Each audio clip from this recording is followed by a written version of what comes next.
Empezamos esta serie de 3 capítulos analizando la naturaleza y la peculiar personalidad de la moderna corporación empresarial. En el segundo capítulo vimos cómo la corporación extendía su influencia a todas las esferas de la vida. En este último capítulo analizaremos la indiferencia histórica hacia la democracia que ha mostrado la corporación y los riesgos a los que se enfrentan los movimientos antiglobalización al plantar cara a la institución dominante.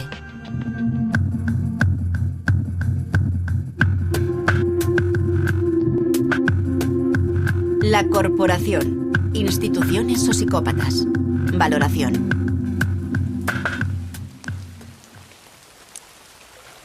La posibilidad de que en 2025 2/3 partes de la población mundial no tengan acceso a agua potable ha provocado las primeras confrontaciones por el control del recurso más básico del planeta.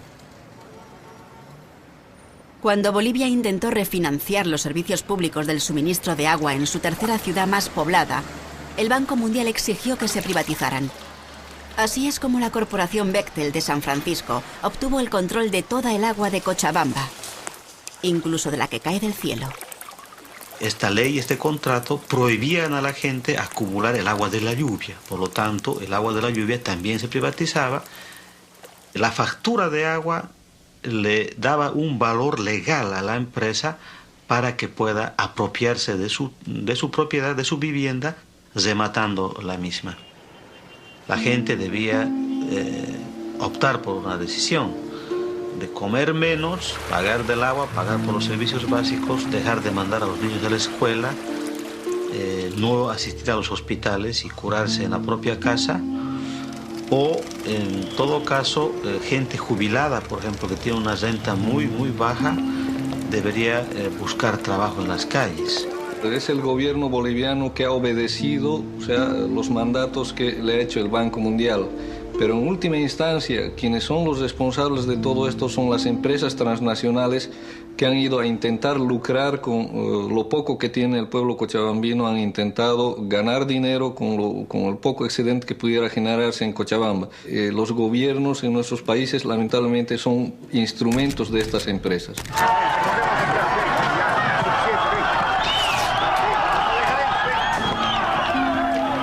Con la consigna de "el agua es nuestra, carajo", la gente sale a las calles, sale a los caminos y protesta, ¿no?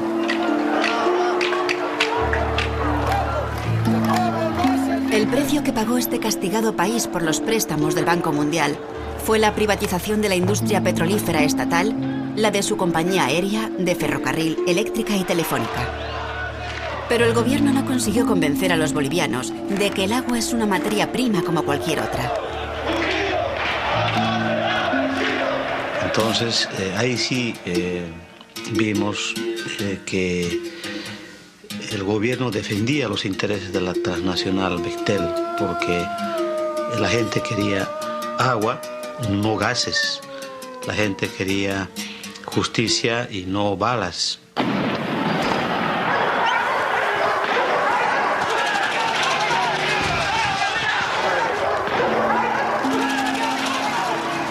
Las corporaciones transnacionales tienen una larga y oscura historia de colaboración con regímenes dictatoriales.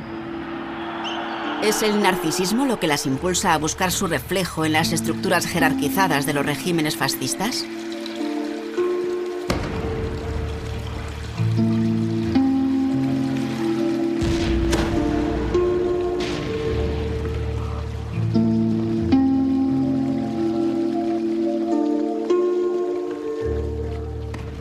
Hubo una conexión interesante entre la ascensión del nazismo en Europa y la toma de conciencia respecto al poder de las corporaciones por parte de los movimientos políticamente radicalizados, porque se acabó reconociendo que el fascismo creció en Europa con la ayuda de las grandes corporaciones. Mussolini era muy admirado entre las élites industriales, los empresarios le adoraban, las inversiones se multiplicaron. Curiosamente, cuando Hitler llegó al poder en Alemania ocurrió lo mismo. La inversión en Alemania creció enormemente. Hitler tenía las masas obreras bajo control. Se dedicó a deshacerse de los elementos izquierdistas peligrosos. Las oportunidades de inversión mejoraron, no había problemas, eran países maravillosos. Una de las grandes historias del siglo XX que todavía no ha sido contada es la colusión entre las corporaciones, especialmente de Estados Unidos y la Alemania nazi. En primer lugar, las corporaciones estadounidenses ayudaron de forma esencial a reconstruir Alemania, apoyando la primera etapa del régimen nazi. Y luego, cuando estalló la guerra, encontraron la forma de que todo continuara igual. Así, General Motors pudo mantener Opel en funcionamiento. Ford conservó sus negocios. Y una compañía como Coca-Cola, que no pudo mantener Coca-Cola en Alemania, creó Fanta Naranja para los alemanes. Y así es como Coca-Cola consiguió generar ingresos en Alemania.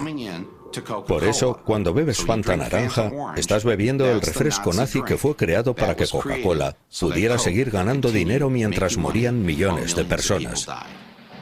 Cuando Hitler alcanzó el poder en 1933, su objetivo era desmantelar y destruir a la comunidad judía. Pero se trataba de una empresa de tal envergadura que para llevarla a cabo necesitaba la ayuda de una computadora, y en 1933 no había computadoras. Lo que existía era el sistema de perforación de tarjetas de IBM, que controlaba y almacenaba información basándose en los agujeros que eran perforados en varias filas y columnas de las tarjetas. Naturalmente no podían comprarse programas de software como hoy. Cada aplicación estaba diseñada a medida y un ingeniero tenía que configurarla personalmente. Fueron las máquinas de IBM y el sistema de tarjetas perforadas los que permitieron que se ejecutara el programa de exterminio ideado por los nazis. Con este sistema, cientos de miles de judíos y de otros enemigos del Reich se vieron obligados a trabajar hasta morir. Dependiendo de su localización y de su capacidad laboral, se fueron moviendo de lugar en lugar hasta acabar convertidos en mano de obra esclava. Todo esto lo facilitaron las máquinas de IBM. Luego está el caso de los campos de concentración, que es un caso muy especial. Millones de personas de todas las religiones, nacionalidades y características pasaron por el sistema de campos de concentración. Había cientos de campos y miles de subcampos. Para dirigirlos se necesitaba un programa de gestión de tráfico descomunal que exigió la existencia de un sistema de IBM en todas las rutas de ferrocarril y en cada campo de concentración.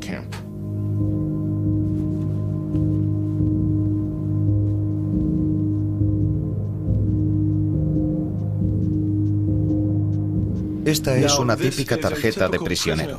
Hay 130.000 de estas tarjetas en el Bundesarchiv de Berlín. Y el archivero creía que no tenían ninguna relación con las tarjetas perforadas, pero después de examinarlas con detenimiento, vimos que había pequeñas casillas en las que había que perforar la información. Así que comparamos esa información con la hoja de códigos de los campos de concentración. Y aquí vemos que Auschwitz es 1, Buchenwald es 2 y Dachau es 3. Y por cierto no es 3, sino 003. ¿Y qué tipo de prisioneros eran esos? El 2 podía ser un testigo de Jehová y el 3 un homosexual. El 6 era un comunista y el 8 un judío. ¿Y cuál era su estatus en estos campos de concentración? 1 significaba liberado, 2 trasladado, 4 ejecutado. El 5 se había suicidado y el 6, el código 6 era Sonderbehandlung, tratamiento especial, lo que significaba la cámara de gas o a veces una bala. Perforaban ese número. El material estaba tabulado, las máquinas estaban listas. Naturalmente había que imprimir millones de tarjetas perforadas, e IBM las imprimió en exclusiva. Y los beneficios fueron recuperados justo después de la guerra. Creo que esa acusación en concreto ha resultado seriamente desacreditada como acusación fundada. El hecho de que utilizaran un equipamiento determinado está comprobado, pero no está claro cómo consiguieron ese equipamiento, cuánta cooperación tuvieron y la existencia de cualquier tipo de colusión. Hay quien está intentando conectar puntos que no están conectados, y creo que esa es la parte que está desacreditada. Generalmente una empresa vende ordenadores, pero cada cliente los utiliza de una forma muy distinta. Y uno siempre espera que se utilicen de la forma más positiva posible. Y si descubres que no están siendo utilizados de forma positiva, lo normal es dejar de apoyar ese tipo de utilización. Pero ¿sabes siempre cómo se utilizan? ¿Puedes saberlo en todas ocasiones? ¿Puedes descubrirlo siempre?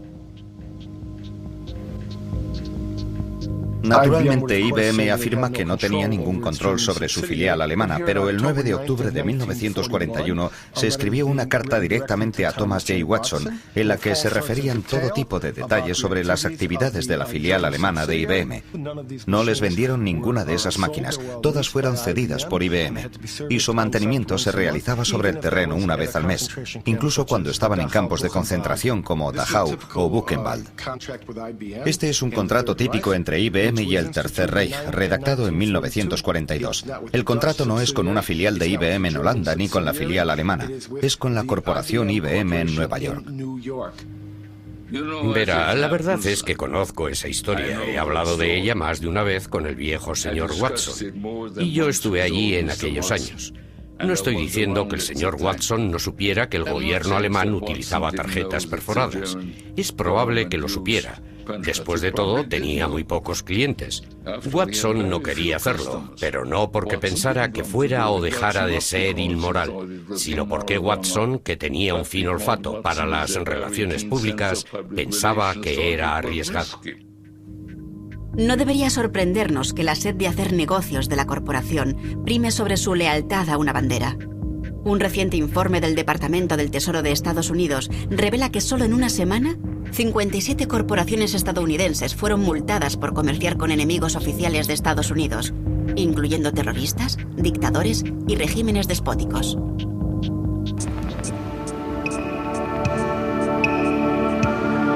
You can roughly locate any community somewhere along a scale running all the way from democracy to despotism. This man makes it his job to study these things.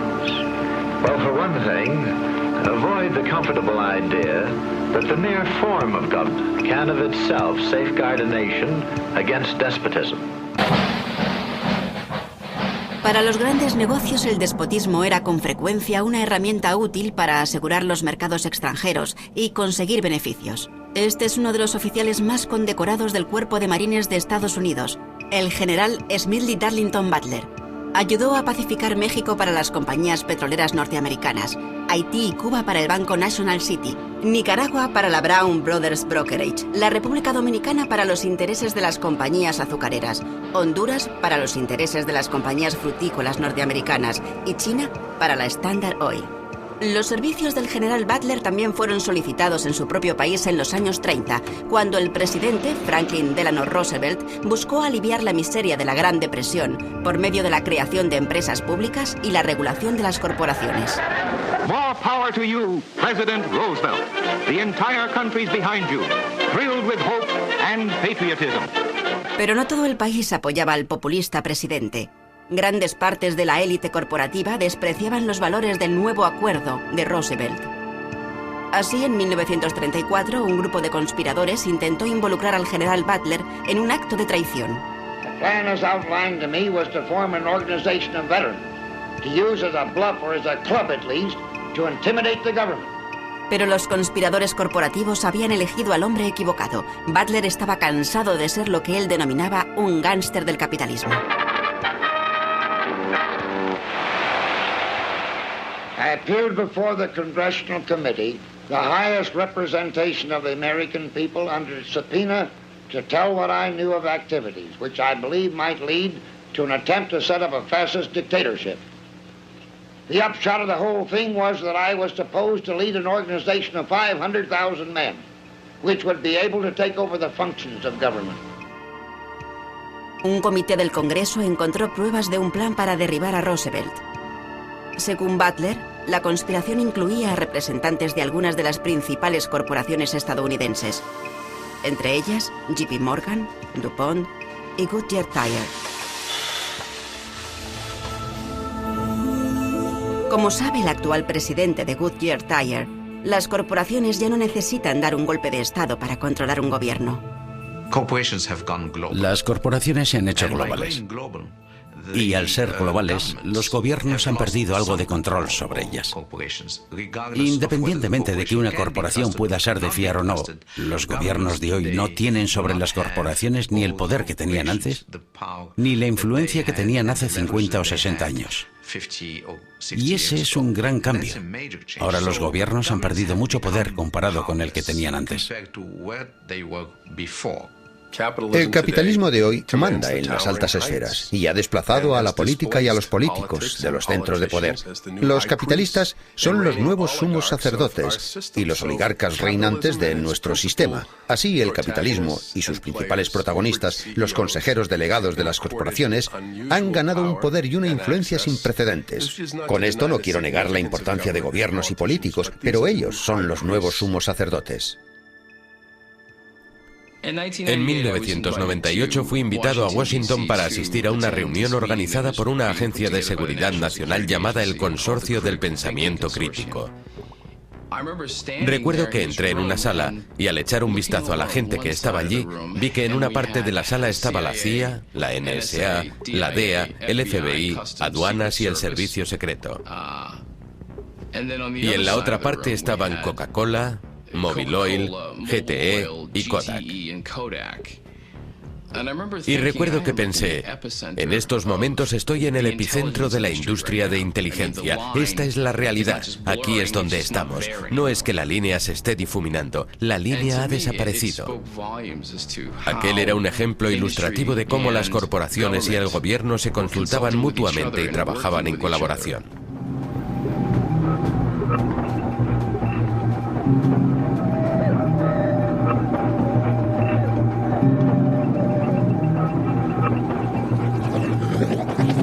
Mientras 34 países del hemisferio occidental se reunían para llegar a un acuerdo comercial de largo alcance que pusiera las bases para la privatización de todos los recursos y servicios imaginables, miles de personas pertenecientes a cientos de organizaciones antiglobalización manifestaron su oposición en las calles. Los principales empresarios de Canadá y sus representantes comerciales no prestan atención al descontento de la calle. Para ellos, los 800 millones de habitantes de América hablan con una sola voz.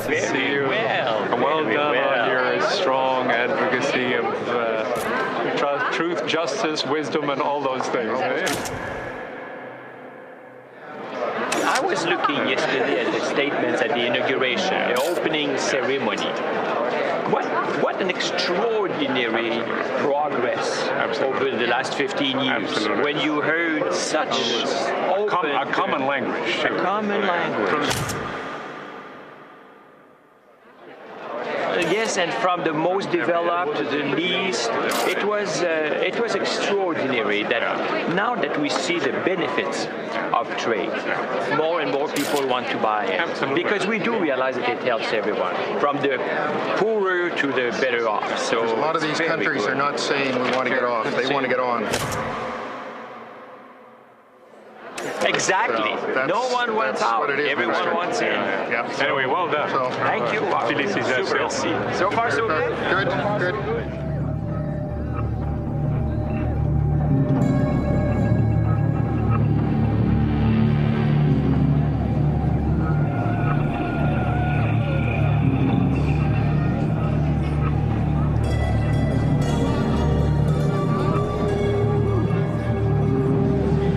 I'm inside and this is all outside, so that's the way it is.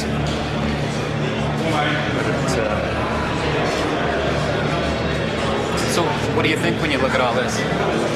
Well, it's. I mean, I think it's too bad that this has erupted.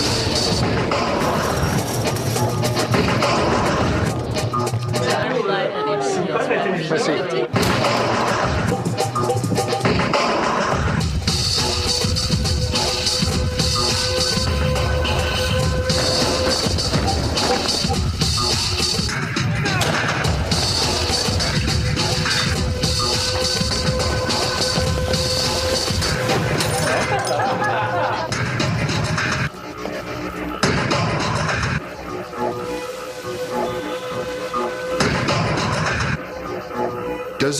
¿Deberían exigirse ciertas responsabilidades?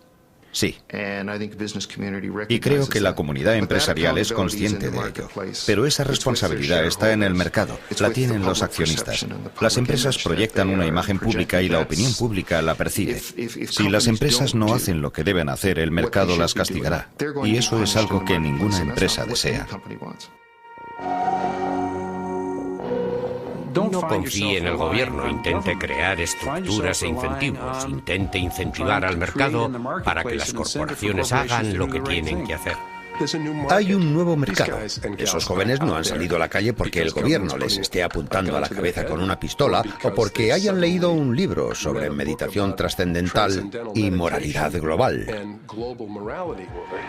My inner voice says honor my inner child. Mine says love everyone. My inner voice says I like a Wendy's bacon mushroom milk.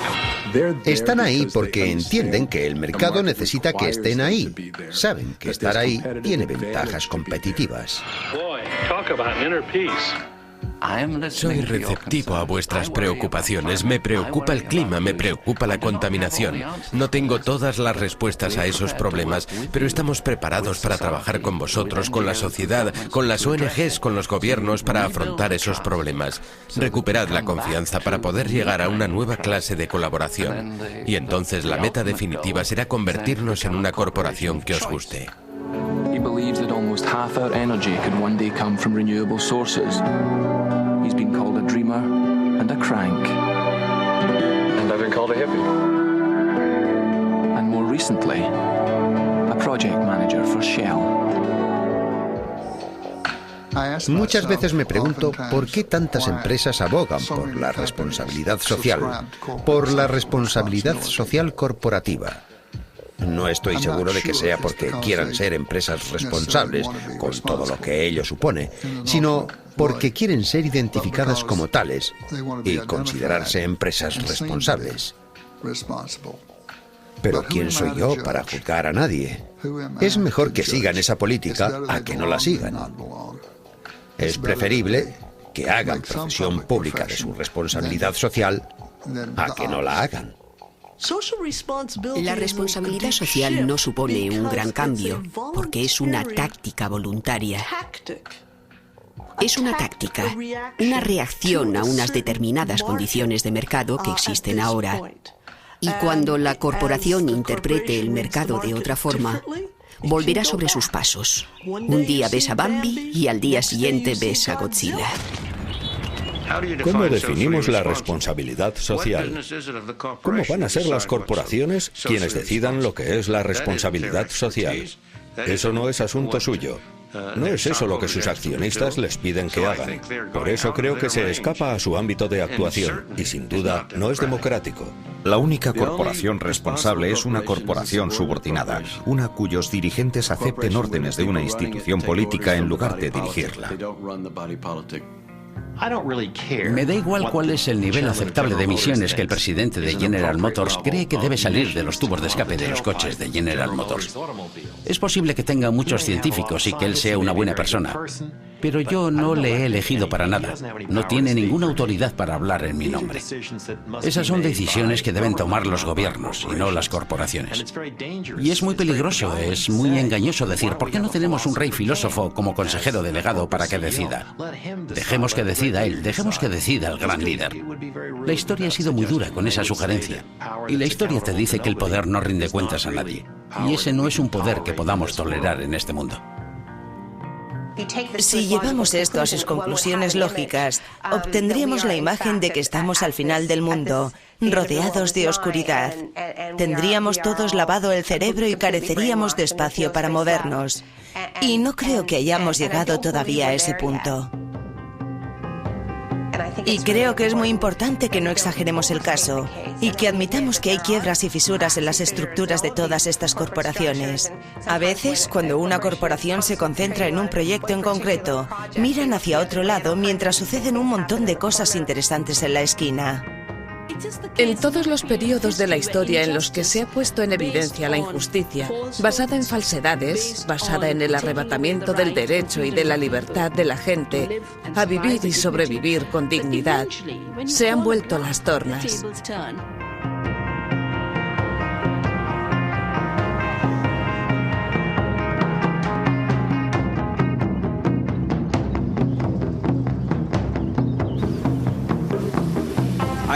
Creo que es demasiado simple decir, deshagámonos de todas las corporaciones. Así se solucionarán los problemas del mundo.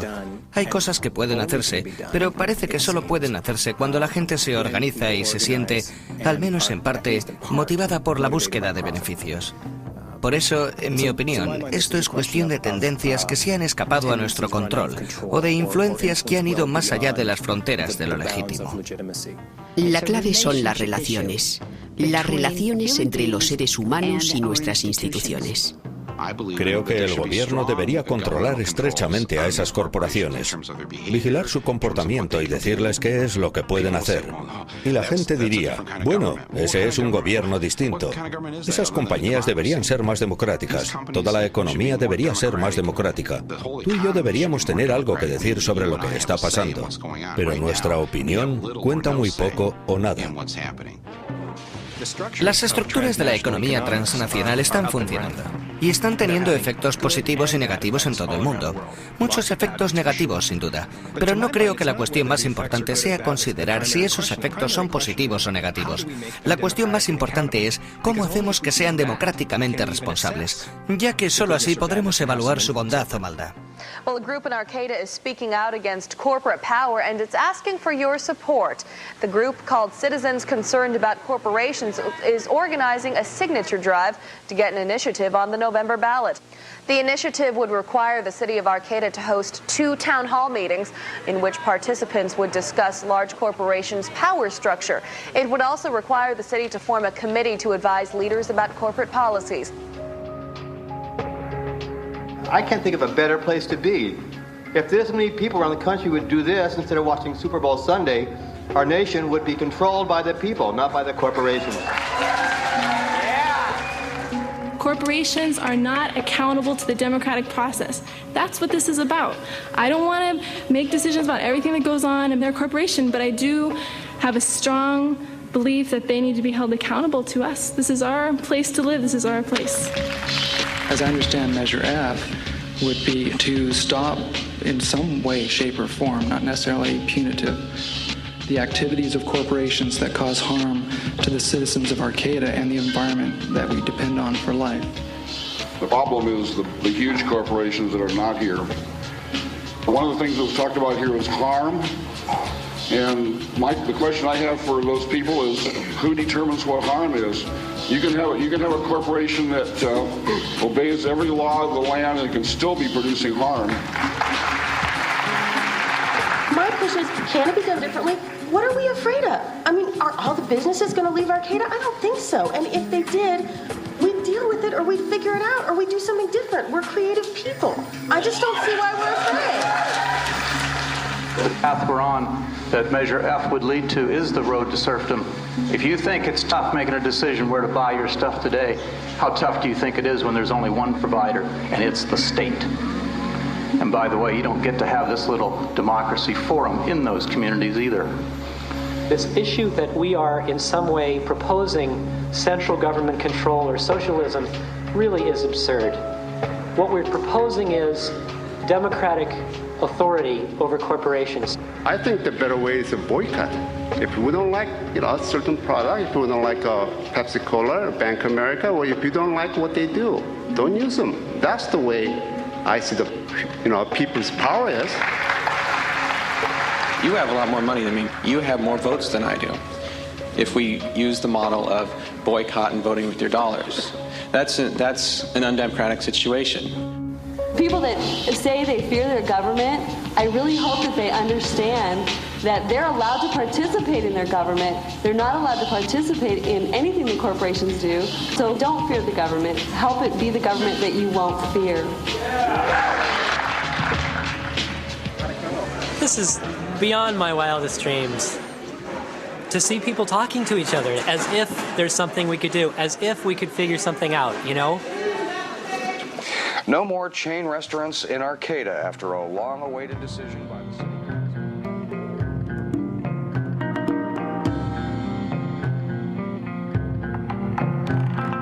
Los municipios de Licking y Porter, Pensilvania, hicieron historia al adoptar ordenanzas que eliminan la capacidad de las corporaciones para exigir derechos constitucionales como persona. Sabemos lo que necesitamos. Solo hay que dar una serie de pasos sencillos. Lo que no hay es voluntad política.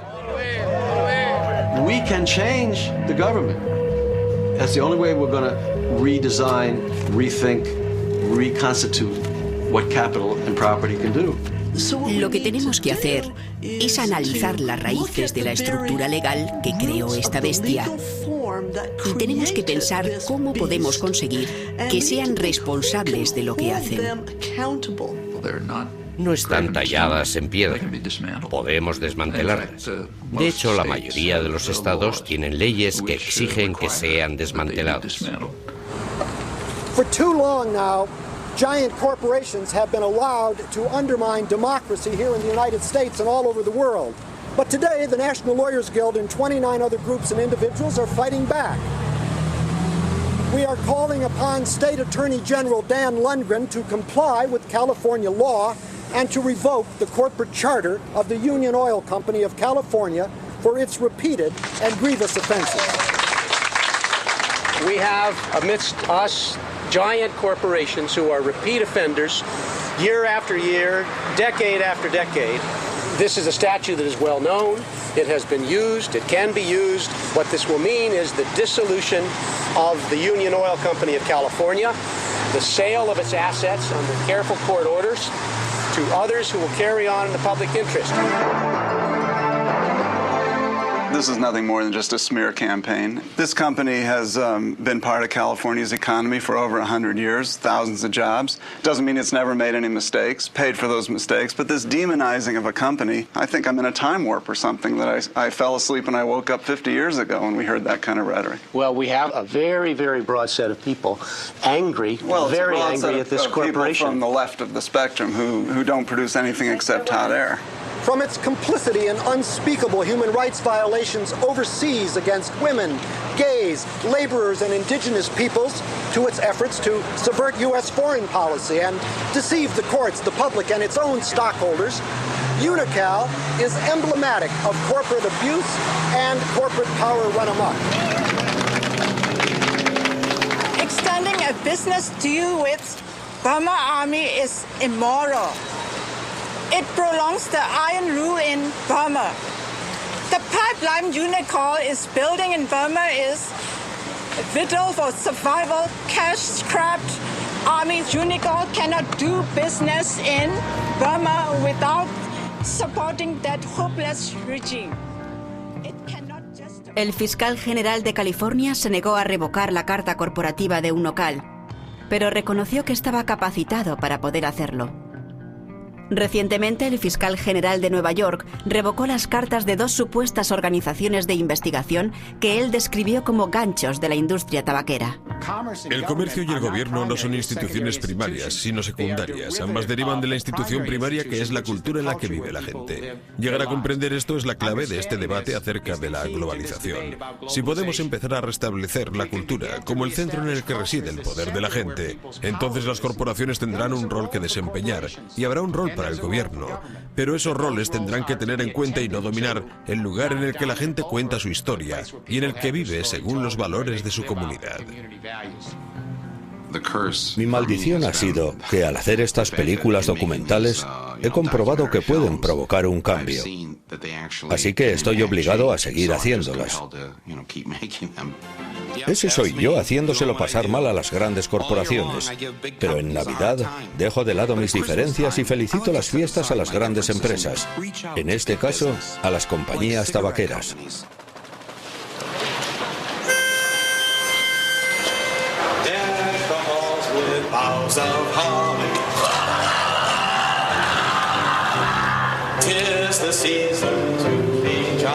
En la horrible verdad, salía una persona cuya compañía del seguro sanitario se negaba a pagarle un trasplante de páncreas. Aunque estaba claro que tenían que pagárselo, no pensaban hacerlo, iban a dejar que muriera. Nosotros nos presentamos con las cámaras y preparamos el ensayo del funeral ante la sede central de esa corporación. He was a great guy, he had a lot of integrity, a rich sense of humor. And in fact, I remember something that he often used to say. he used to say? Just want a pancreas. He used to say, I just want a pancreas. Y en cuestión de 3 días, la empresa cambia de opinión y dice, muy bien, le pagaremos el trasplante. Lo que significa que hay personas que viven gracias a este tipo de trabajo.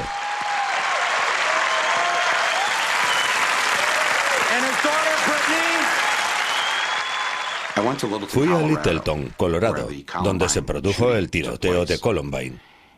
Y cuando llegué me enteré de cuál es el principal trabajo de los padres de los chicos que estudiaban en el instituto de Columbine.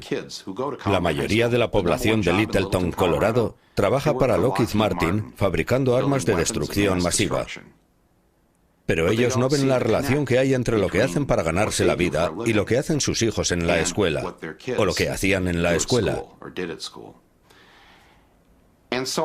Estaba pensando en ellos cuando caí en la cuenta, y así se lo dije a mi esposa, que los dos éramos hijos de trabajadores de la industria automovilística de Flint, Michigan.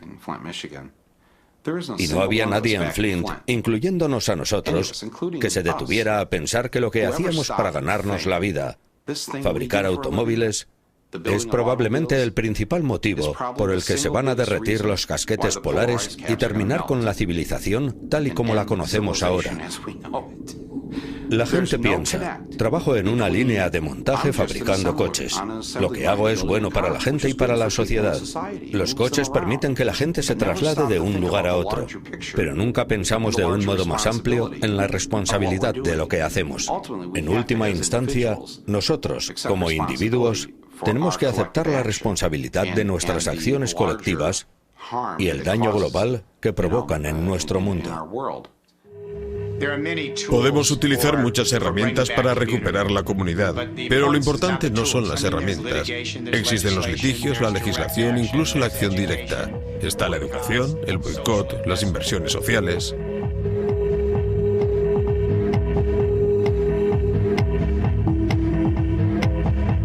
Hay muchas formas de enfrentarse al poder de las corporaciones, pero en el análisis final lo que de verdad importa es la visión. Tienes que tener una alternativa mejor. No seremos capaces de detener esta destrucción hasta que no redefinamos nuestra relación con la naturaleza.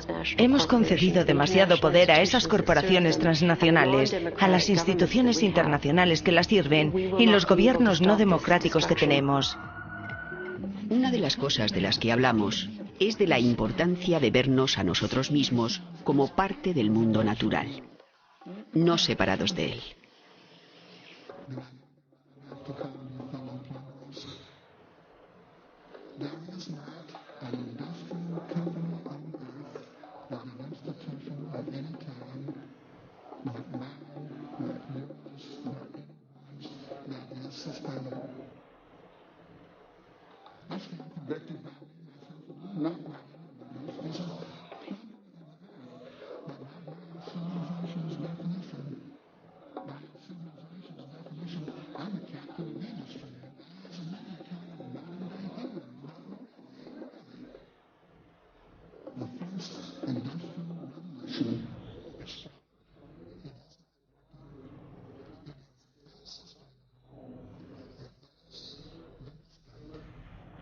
And we must move on to another and better industrial revolution and get it right this time. Cuando pienso en cómo podría ser visualizado una organización de gente comprometida en conseguir un objetivo, y ese objetivo es no causar daño, veo a una empresa que ha cortado el cordón umbilical que le unía a la Tierra para extraer sus materias primas. Utiliza materias primas que ya han sido extraídas de la mina y las utiliza una y otra vez, utilizando en ese proceso energías renovables. What progress have we made? From 1995 to 1996, our sales increased by $200 million. The amount of material that we extracted from the earth to feed our factories was essentially the same 1.2 billion pounds as in 1995. In other words, the $200 million of incremental sales came with no additional extracted throughput. That is, at practically no additional cost to Earth. It is perhaps the first $200 million of truly sustainable business in the history of industry. Ese es nuestro plan. Nuestro plan sigue siendo escalar el monte Sostenibilidad.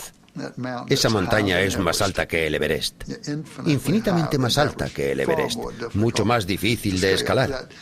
En su cumbre no hay huellas de pisadas, pero antes de morir, quiero llegar a esa cumbre y otear el horizonte desde allí. 3.000 millones de personas siguen viviendo en la pobreza, y la mitad de esos pobres son niños. El capitalismo lo está haciendo bien, pero se está olvidando de mucha gente. Y creo que debemos preocuparnos de que la distancia entre pobres y ricos no aumente. El capitalismo siempre planta su pie en alguna parte. Y podemos hacerle responsable de lo que sucede en ese lugar si estamos preparados para ello. Me gustaría que los trabajadores de esas corporaciones tuvieran algo que decir respecto a lo que está ocurriendo, que tuvieran una estructura más democrática y que no fuera solo el Consejo de Administración o un par de ejecutivos quienes decidan. Estábamos en Honduras y algunas trabajadoras jóvenes que sabían cuál era el objeto de nuestra visita se acercaron a nosotros. Nos dijeron que las condiciones de trabajo en su fábrica eran horribles y que querían reunirse con nosotros. A nosotros nos pareció bien, pero en un país en vías de desarrollo no puedes presentarte con un cuaderno de notas en una fábrica y ponerte a entrevistar a los trabajadores. Hay matones, espías, está la policía militar. Hay que hacerlo todo de forma clandestina. Entonces les dije, seguid esta carretera y a 100 metros hay una taberna, allí nos reuniremos. Estábamos a punto de empezar cuando aparecieron 3 individuos con pinta de duros. La empresa se había enterado de nuestra reunión y había enviado unos espías. Entonces las mujeres dicen que no podríamos reunirnos, que teníamos que cancelar la reunión porque el jefe iba a enterarse de todo y que iban a quedarse sin trabajo o algo peor. Obviamente la reunión no se celebró, pero aquellas jóvenes eran muy inteligentes. Mientras iban saliendo sin que les vieran los espías, empezaron a poner la mano debajo de la mesa. Yo también puse mi mano debajo de la mesa y ellas empezaron a darme resguardos de nóminas para que supiéramos quiénes eran, cuánto cobraban y las etiquetas que hacían en su fábrica, para que supiéramos para quién trabajaban. Cuando se fueron saqué la mano de debajo de la mesa y en la palma de mi mano estaba la cara de Kathie Lee Gifford. Pero lo más interesante es lo que pone en la etiqueta. Una parte de los beneficios por la venta de esta prenda serán donados a varias organizaciones benéficas infantiles. Es conmovedor, te llega al corazón.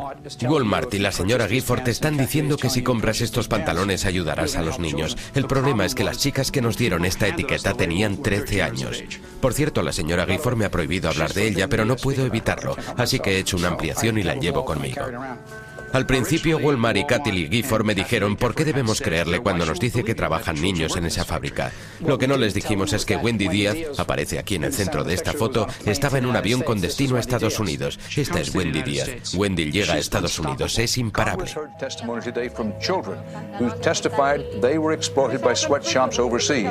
Kathie Lee Gifford le pidió disculpas a Wendy Díaz. Fue lo más increíble que he visto en mi vida. Esa poderosa dama se inclina hacia Wendy y le dice, Wendy, créeme, por favor, yo no sabía que trabajarais en esas condiciones y ahora que lo sé voy a trabajar contigo, voy a trabajar con esa otra gente y esto no volverá a suceder. Y esa noche firmamos un acuerdo con Kathie Lee Gifford.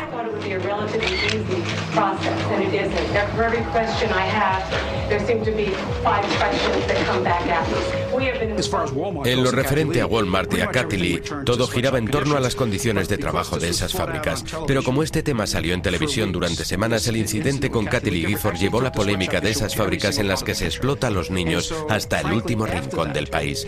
Y después de eso no hay una sola persona en este país que no haya oído hablar de la explotación infantil ni de los salarios de miseria que cobran. Y estamos preparando una campaña. Si las marcas están protegidas, también deberían estarlo los niños de 16 años que trabajan para esas marcas. Me parece perfecto que la marca esté protegida por las leyes de la propiedad intelectual o por la Organización Mundial del Comercio, pero esos chicos de 16 años tienen que estar tan protegidos como las marcas. Varios años después de la controversia con Walmart, los bolsos de Kathie Lee los seguían haciendo trabajadores chinos que cobraban 2,5 céntimos a la hora. Presionada por el Comité Nacional de Trabajo, la empresa Gap Permitió la supervisión independiente de sus fábricas en El Salvador, convirtiéndose así en la primera corporación transnacional en permitirlo. Debemos dejar claro que hay ciertas cosas que no deberían poder comprarse ni venderse. No todo tiene un precio. El ser humano no tiene un precio. Lo hicimos en su momento y se llamó esclavitud. Y el mercado no se desplomó un día. Nadie dijo, vendamos a los esclavos, abandonemos este negocio. Fue necesario un inmenso movimiento social mundial para lograr la abolición del comercio de esclavos y finalmente de la esclavitud. ¿Y qué es lo que hicimos? Sacamos una materia prima, el ser humano, del mercado, porque dijimos que había una orden moral. Y eso es más importante que los mercados. Empecé esta fase de mi vida en 1987. Mi sensibilidad respecto a este tema nació cuando las propias grandes corporaciones nos dijeron que para finales del siglo XX, 5 empresas controlarían nuestros alimentos y nuestra salud por medio de patentes, ingeniería genética y fusiones corporativas. En la ronda Uruguay del Tratado del GATT, los derechos de propiedad intelectual y las patentes se convirtieron en objetos de comercio mundial. Fue entonces cuando decidí que era en esto en lo que debía trabajar porque afectaba la fibra más importante de nuestra existencia moral. A lo largo de esta última época hemos ido ganando terreno. Y cuando digo hemos, me refiero a la gente normal comprometida con el bienestar de toda la humanidad. A todas las personas independientemente de su género, clase, raza y religión. A todas las especies del planeta. Entre todos conseguimos llevar a los tribunales al país más poderoso del mundo y a una de las compañías químicas más grandes del planeta por el caso de NIM. Y ganamos el caso. La patente concedida a NIM por W.R. Grace y el gobierno de Estados Unidos fue revocada en el juicio que planteamos junto a los verdes del Parlamento Europeo y el Movimiento Internacional de Agricultura Orgánica. Ganamos porque trabajamos juntos. Hemos anulado casi el 99% de la patente para el arroz basmati de Raistec. Una vez más, lo conseguimos porque trabajamos como si fuéramos una coalición internacional. Mujeres mayores en Texas, científicos en la India, sentadas de activistas en Vancouver organizadas por un pequeño grupo de acción basmati. Cuando los países desafían el ADPIC y piden la revisión y el cambio del acuerdo, utilizan el lenguaje de la biopiratería. Conseguimos que los países del tercer mundo dejaran de ser considerados piratas y demostramos que los piratas eran las corporaciones.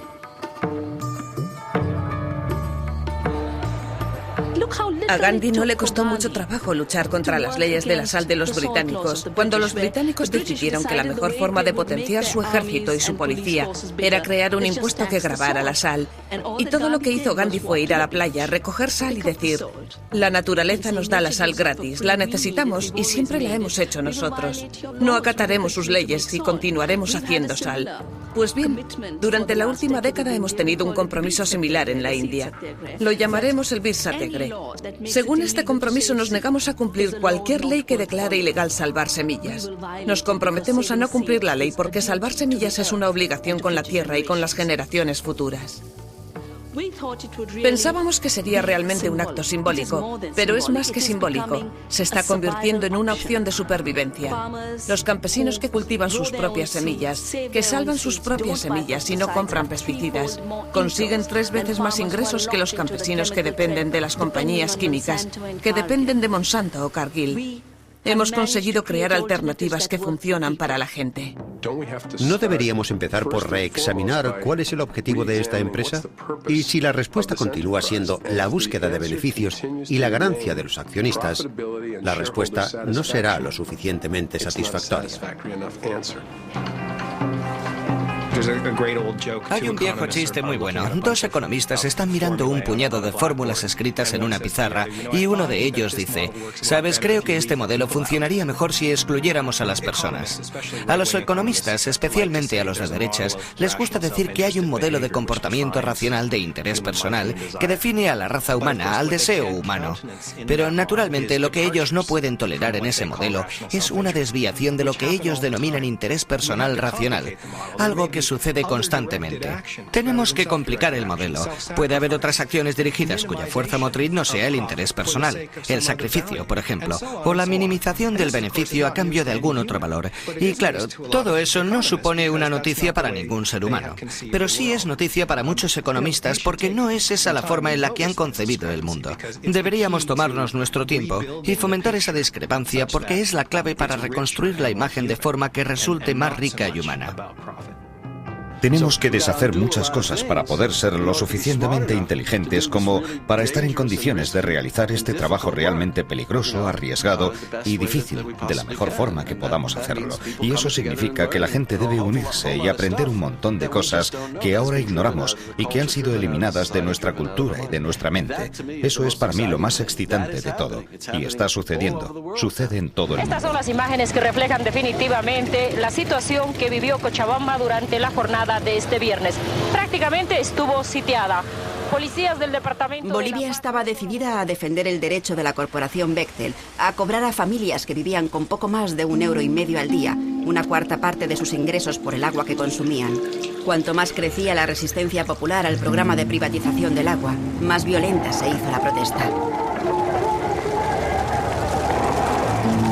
Fui detenido delante de mi familia, fui maltratado. Además, tuvieron una tortura de carácter psicológica y nos condujeron, además, enmanillados, vendados, hasta un lugar remoto, a una unidad militar allá en la frontera con el Brasil. Y por eso vieron centenares de heridos jóvenes que a sus 16, 17 años perdieron brazos, perdieron piernas, quedaron paralíticos, quedaron lesionados de la cabeza de por vida y murió Víctor Hugo Daza.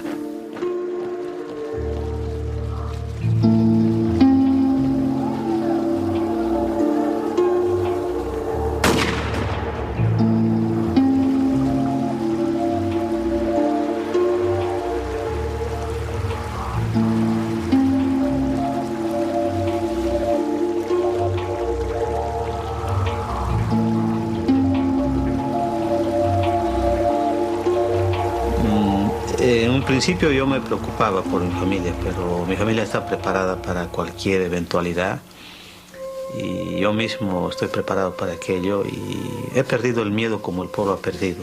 No tengo miedo a morir, pero sí quisiera vivir un tiempo más para poder seguir peleando. En cierto momento de la lucha, en el momento más culminante, el ejército se acuarteló.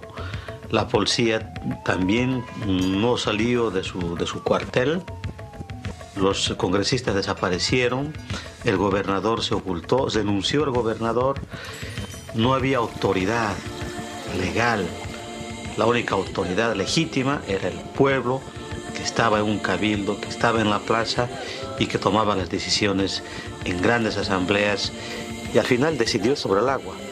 Y creo que la gente, los jóvenes y los viejos de mucho tiempo pudimos saborear, digamos, pudimos saciarnos de esa sed de democracia. ¡Y así lo hemos conseguido, compañeros! Hemos heredado una empresa, como toda empresa pública, con problemas técnicos, con problemas financieros, con problemas legales y con problemas administrativos. Nos estamos enfrentando. Porque si demostramos que es la gente sencilla y trabajadora la que puede dar solución a sus problemas, podemos estar a las puertas de pedir de que todo aquello que se privatizó, todo aquello que se vendió, todo aquello que está en manos de las corporaciones, vuelvan a las manos de la población. A través de un tribunal secreto del Banco Mundial, Bechtel pidió 20 millones de euros en compensación por sus pérdidas en Bolivia. La victoria sobre Bechtel costó 6 muertos y 175 heridos, incluyendo 2 niños a los que el gas lacrimógeno dejó ciegos. Inspirados por el ejemplo de Bolivia, movimientos populares de todo el mundo continúan resistiéndose con éxito a programas de privatización del agua. A veces me sorprende lo eficaces que podemos llegar a ser. Después de derrotar a Gap, pasé por delante de una de sus tiendas y pensé, Dios mío, hay alrededor de 2000 tiendas de estas por todo el país. Mira todo ese cemento, ese cristal, todos esos dependientes, esa ropa, ese poder. Pero aún así puedes influir en esas corporaciones. Lo que haces puede afectarles. Yo creo que sí se están ganando pequeñas batallas en el mundo, pero yo creo que la gente está perdiendo la guerra. En eso sí, yo veo el futuro, el presente y el futuro para nuestros hijos muy oscuro. Pero confío en la capacidad de reflexión, en la capacidad de indignación y en la capacidad de rebelión de la gente. A 15 compañías les gustaría controlar las condiciones de nuestra vida. Y millones de personas están diciendo no solo que no les necesitamos, sino que nosotros podemos hacerlo mejor que ellos. Vamos a crear sistemas que alimentan a la Tierra y alimentan a los seres humanos. Y no se trata de experimentos marginales, son los pilares de un gran número de comunidades repartidas por todo el mundo.